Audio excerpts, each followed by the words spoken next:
Hey, what's up y'all? So after Lansing, I cycle in the direction of Marine City. This new bike setup has me cycling faster and more comfortably. The goal now is to get to Canada and cycle across the bottom half into New York. So I get to Marine City, take a ferry, meet a really nice couple on the way, get off the ferry, and there it is.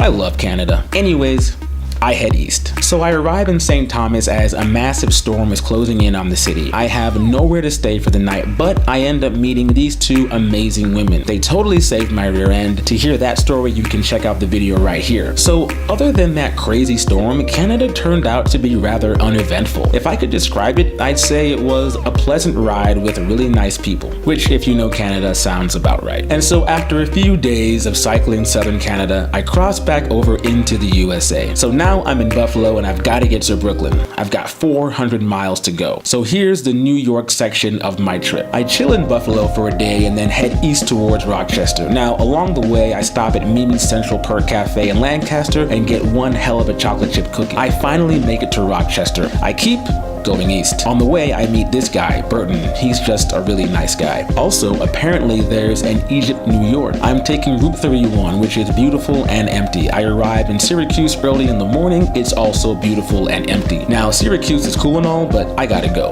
I roll through Chittenango, spend part of the day in Utica. I ride through Little Falls, which is a really nice town. And the following day, I arrive in Albany, which is easily the most photogenic city I've cycled through so far on this trip. I celebrate my arrival with a very necessary bootleg dollar store baby wipe shower and a much needed laundry session. I start coming down with a cold, so I decide to stay in Albany for an extra day to recover. I visit the museum, check out the egg, which is really beautiful on the inside, drink lots of water, take vitamins, and keep my hands clean. 2 days later, I'm feeling better and I get back on the bike. From here, it's all south, a straight shot to New York City. I take Route 9W, which is pretty chill, but I decide to cross over to Route 9. To do this, I cross over using the walkway over the Hudson, which is the longest elevated pedestrian bridge in the world. I get on Route 9 and keep going. Everything is good, but then the shoulder and sidewalk just disappear.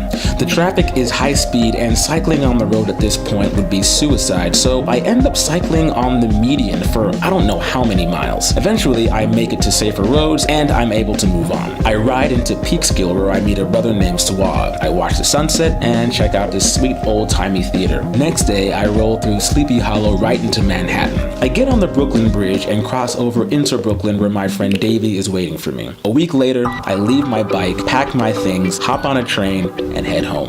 One hell of a trip, and I can't wait for the next.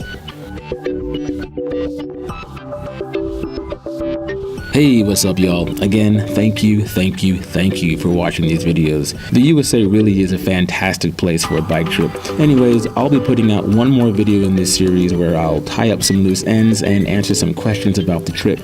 So, until then, safe travels, much love, and hopefully I'll see you on the road.